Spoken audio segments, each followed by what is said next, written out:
नमस्कार, मैं शंभू कुमार सिंह और आप देख रहे हैं नस्ल दस्तक। लव जिहाद के नाम पर एक बड़ा खेल हुआ है जो आपको झकझोर देगा, हिला देगा, डरा देगा। सोचिए, अगर आज बाबा साहब होते तो उनको 10 साल की सजा होती और 25,000 रुपए का जुर्माना होता।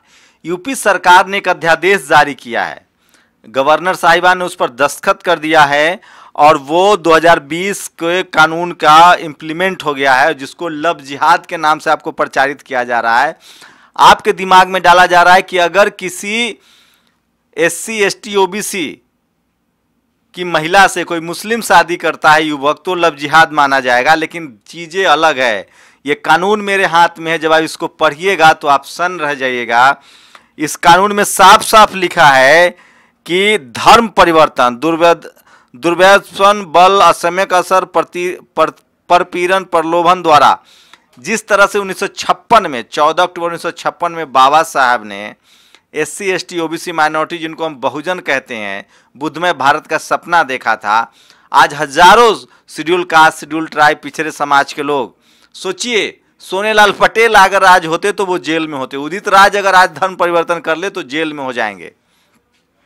कहा जा रहा है, ये लव जिहाद की बात हो रही थी, अब कहा जा रहा है कि अगर कोई आदमी धर्म परिवर्तन करेगा या धर्म परिवर्तन जो बुद्धिज्म की तरफ जाएगा और वो सामूहिक भी करेगा तो उसको 10 साल की सजा हो सकती है या उसको 25,000 रुपए का जुर्माना, 2 साल से कम की सजा नहीं होगी। वही कोई जनरल कैटेगरी का आदमी अगर कोई अगर मैं मुस्लिम हूँ और मैंने किसी गैर मुस्लिम लड़की से शादी कर ली, SC ST OBC माइनॉरिटी या जनरल से, तो मुझे 1 साल से लेकर 3 साल की सजा हो सकती है। लेकिन अगर मैंने धर्म परिवर्तन कराया,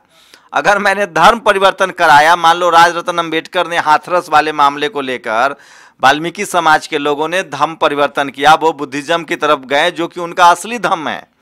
अब सोचिए, इसमें एक और कानून में लिखा हुआ है कि अगर कोई स्वेच्छा से घर वापसी करे, अब बताइए इनको कौन समझाए कि ये सम्राट अशोक का देश है, ये बुद्ध का देश है, ये बुद्धमय भारत था।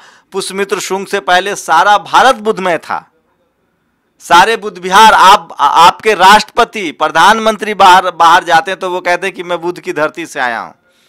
तो हम घर वापसी करना चाहते हैं। सोचिए, सोनेलाल पटेल ने धम्म की दीक्षा ली है। आप सोचिए कि पेरियार ललाई सिंह यादव ने धम्म की दीक्षा ली है। मायावती बार बार कहती है कि मैं धम्म की दीक्षा लूंगी। तो क्या आप उनको 10 साल के लिए जेल में डाल देंगे? अगर आप सामूहिक लोगों को धर्म परिवर्तन कराते हैं, SC ST OBC माइनॉरिटी के लोग, सोचिए बाबा साहब अम्बेडकर के जो प्रपौत्र हैं राजरत्न अम्बेडकर, वो लगातार धम्म मिशन आगे चला रहे हैं। तो दरअसल ये लव जिहाद के नाम पर मुसलमानों के बहाने खासकर शेड्यूल कास्ट को रोकने की साजिश है। और इसीलिए अभी कुछ दिन पहले डॉक्टर उदित राज ने कहा था कि दरअसल लव जिहाद के बहाने ये चाहते ही नहीं है कि SC ST OBC जो है वो अपने मूल धर्म में लौटे, वो बुद्धिज्म की तरफ बढ़े। और इसीलिए सब किया जा रहा है क्योंकि इनको सेवा करने वाला चाहिए। पहले तो अफवाह फैलाया जाता था कि अगर आपने धर्म परिवर्तन किया, आप अगर दूसरे रिलीजन में गए, आप बुद्धिस्ट बने तो आपका आरक्षण चला जाएगा। सच्चाई ये नहीं है। डॉक्टर अंबेडकर ने साफ साफ संविधान में लिखा है कि धर्म एक फंडामेंटल राइट्स है। किसी भी आदमी को किसी भी समय कोई भी धर्म अपनाने की अनुमति है। ये फंडामेंटल राइट्स का उल्लंघन है। मैं जब चाहूँ क्रिश्चियन हो सकता हूँ, जब चाहे मुस्लिम हो सकता हूँ, जब चाहे सनातनी हो सकता हूँ, जब चाहे बुद्धिस्ट हो सकता हूँ। ये मेरा निजी मामला है, इसमें सरकार हस्तक्षेप नहीं कर सकती। ये फंडामेंटल राइट्स का उल्लंघन है। सोचिए लगातार किस तरह की कॉन्स्पिरेसी की जा रही है। ये लगातार RSS का एजेंडा है, BJP का एजेंडा है, ये जो सनातनी एजेंडा है। सोचिए, लोग अखबारों में विज्ञापन दे रहे हैं कि हम इस देश को हिंदू राष्ट्र बनाएंगे, जबकि इस देश में किसी हिंदू राष्ट्र होगा तो पता है क्या होगा? जैसे पाकिस्तान में इस निंदा कानून है कि आप इस्लाम के बारे में कुछ बोलेंगे तो आपको फांसी पर लटका दिया जाएगा। जब कोई देश किसी एक राष्ट्र का धर्म का राष्ट्र बन जाता है तो वहाँ इसी तरह के कानून आ जाएंगे। हिंदू राष्ट्र होगा तो इस निंदा कानून आ जाएगा, जो कोई कुछ अपने विचार अलग रखेगा उसको मार दिया जाएगा। और जब हिंदू राष्ट्र होगा तो वर्ण व्यवस्था होगी, तब मनुस्मृति होगा, तब आप शूद्र होंगे, अछूत होंगे जो आज SC ST OBC हैं। सोचिए किस तरह की बड़ी साजिश की जा रही है और आप चुप हैं तो आपके साथ क्या हो सकता है। अगर किसी schedule caste, schedule tribe, OBC किसी ने भी अगर धर्म परिवर्तन किया तो एक फॉर्मा दिया गया, उसमें पूरी जानकारी आपको देनी पड़ेगी कलेक्टर को। ये देखिए पूरा ये 3 पैराग्राफ्स का फॉर्म बनाया गया है। ये देखिए ये देखिए क्या फॉर्म बना। घोषणा पत्र धारा 8 की उपधारा, एक धर्म से दूसरे धर्म में आशायती परिवर्तन के संबंध में सूचना सेवा में जिला मजिस्ट्रेट जिला उत्तर प्रदेश महोदय, ये सिर्फ यूपी के लिए कानून बनाया गया है। एक धर्म से दूसरे धर्म में आशायती परिवर्तन के संबंध में धार्मिक पुजारी द्वारा नोटिस, उसके बाद एक धर्म से दूसरे धर्म में परिवर्तन के लिए संबंध में सूचना, 3 फॉर्म भर के देने पड़ेंगे। आपके फंडामेंटल राइट्स का हनन हो रहा है और ये बिल्कुल वाजिब नहीं है। आप सोचिए, अब तो ये देश लगभग तय हो चुका है कि कोई भी SC ST OBC माइनॉरिटी अगर धर्म की दीक्षा लेता है, सोचिए मैं क्रिश्चियन होना चाहूँ, मेरी मर्जी है ना, मैं हिंदू रहूँ, सनातनी रहूँ। बाबा साहेब ने 1956 में धर्म की दीक्षा ली है संविधान आने के बाद, तो क्या आप उनको बाबा साहेब को जेल में डाल देंगे? क्या सोनेलाल पटेल के पूरा परिवार धर्म की तरफ है, बुद्धिस्ट हैं, आप उनको जेल में डालेंगे?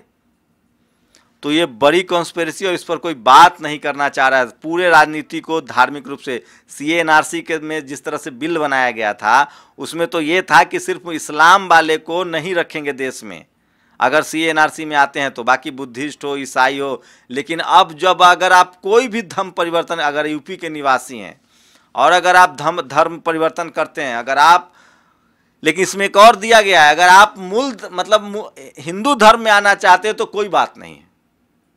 मतलब कितनी बेईमानी है आप समझिए। अगर आप हिंदू धर्म में आना चाहते हैं तो कोई बात नहीं है, लेकिन अगर आप दूसरे धर्म में जाना चाहते हैं तो आपको लव जिहादी और न जाने क्या क्या कहा जाएगा और आपको सजा दी जाएगी। तो ये साफ है कि ये जो लव जिहाद के नाम पर अध्यादेश आया है, ये साफ है कि ये SC ST OBC माइनॉरिटी जो बहुजन समाज के लोग हैं, जो सम्राट अशोक के वंशज हैं, जो लोग मौर्य चंद्रगुप्त के वंशज हैं, जो लोग बुद्ध को मानने वाले हैं, जो शाक्त समाज के लोग हैं, वो तमाम SC ST OBC माइनॉरिटी के लोग जो बहुजन समाज के लोग हैं, जो अपने घर वापसी करना चाहते हैं, जो बुद्धमय भारत था, भारत की पहचान बुद्ध से है, हम सब बुद्धिस्ट थे, चाहे वो बृहद्रथ हो, चाहे वो नागवंश हो, ये तमाम राजा, हमारी एक लंबी परंपरा रही है, हमारी पूरी दुनिया में पहचान बुद्धिज्म की वजह से है। आप बुद्धिस्टों को कह रहे हैं कि हम जेल में डाल देंगे, तो ये बड़ी कॉन्स्पिरेसी है। और ये रिपोर्ट आई है कि अगर आप अगर यूपी में धर्म परिवर्तन करते हैं तो आपको 3 से 10 साल की सज़ा हो सकती है, और अगर कोई SC ST OBC सामूहिक धर्म परिवर्तन करवाता है तो उसे 10 साल की सज़ा होगी। आपको कलेक्टर को पहले विधिवत सूचना देना पड़ेगा। ये सारे प्रोसेस कानून बनाए गए हैं। तो लव जिहाद एक बहाना है SC ST OBC को धर्म परिवर्तन से रोकने की, ये साजिश है ताकि इनको सेवा करने वाला मिले। आप लोग की क्या प्रतिक्रिया, अपनी प्रतिक्रिया जरूर दीजिए। शुक्रिया। नेशनल दस्तक की आपसे गुजारिश है कि अगर इसको बचाना चाहते हैं तो नेशनल दस्तक को सब्सक्राइब करने के लिए रेड कलर के सब्सक्राइब बटन को दबाएं, फिर बेल आइकन की घंटी दबाएं। नेशनल दस्तक को बचाने के लिए बहुत जरूरी है कि हर खबर को शेयर करें, लाइक करें, कमेंट जरूर करें।